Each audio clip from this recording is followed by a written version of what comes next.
Ulysses और Polyphemus. Ulysses and Polyphemus. यह यूनान की एक प्रसिद्ध कहानी है। हम चतुराई और बहादुरी से अपनी व अन्य लोगों की जान बचा सकते हैं। आओ ऐसी ही प्रेरणा देती इस कहानी को पढ़ें।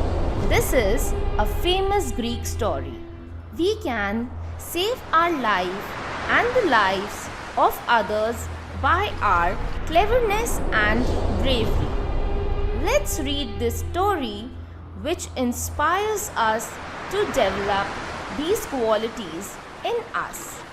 बहुत समय पहले यूनान में कुछ बहादुर सैनिक रहते थे। यूलिसीस उन्हीं सैनिकों में से एक था।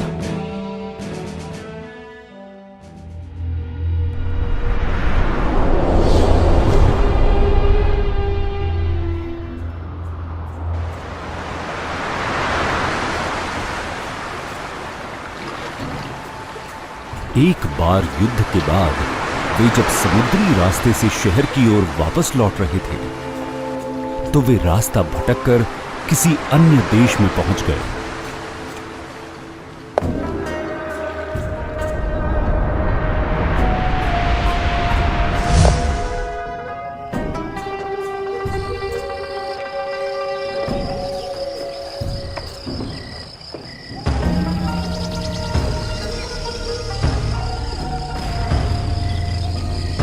इस देश में विशाल काय राक्षस रहते थे जिन्हें साइक्लॉप्स कहा जाता था।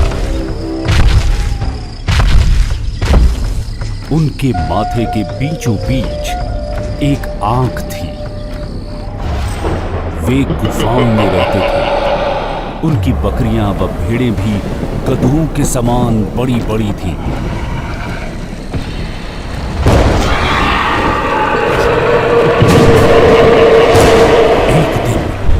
भयानक राक्षस पॉलीफेमस ने यूलिसीस और उसके साथियों को अपनी गुफा में बंद कर दिया।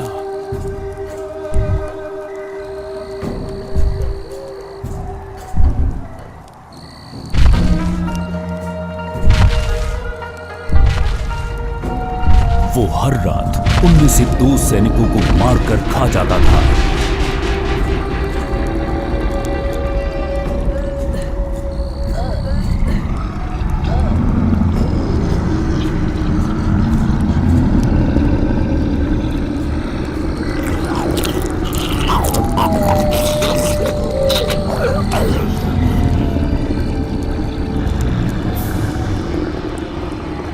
एक दिन यूलिसीस ने एक योजना बनाई।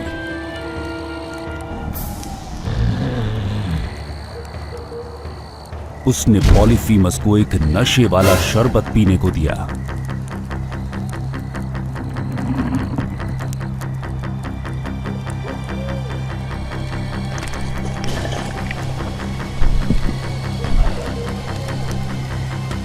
जिससे पॉलीफेमस खुश हो गया और उसने उसका नाम पूछा।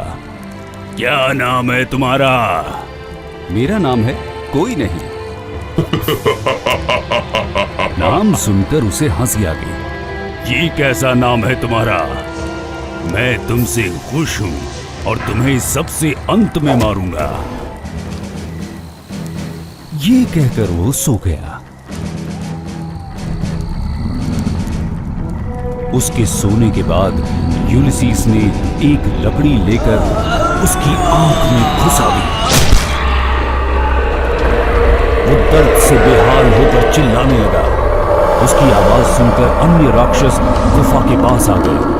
गुफा बंद थी इसलिए उन्होंने बाहर से ही पूछा, क्या हुआ? वो बोला,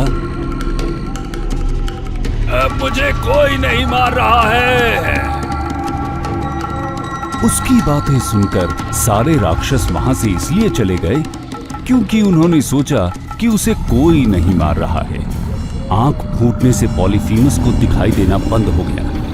अब प्रत्येक यूनानी सैनिक ने उसकी भेड़ के पेट से अपने आप को कसकर बांध लिया। अगली सुबह पॉलीफेमस ने अपनी भेड़ों को बाहर चरने भेज दिया। भेड़ों के साथ ही यूनानी सैनिक गुफा से बाहर निकल गए। यूलिसीज से बदला लेने के लिए वो चतुराई दिखाते हुए बोला, कोई नहीं, तुमने मुझे मारा, लेकिन मैं तुम्हें कुछ नहीं कहूंगा। तुम मेरे पास आकर बैठो। परंतु उसे कोई उत्तर नहीं मिला, क्योंकि यूलिसीज अपने साथियों के साथ पहले ही गुफा से बाहर जा चुका था।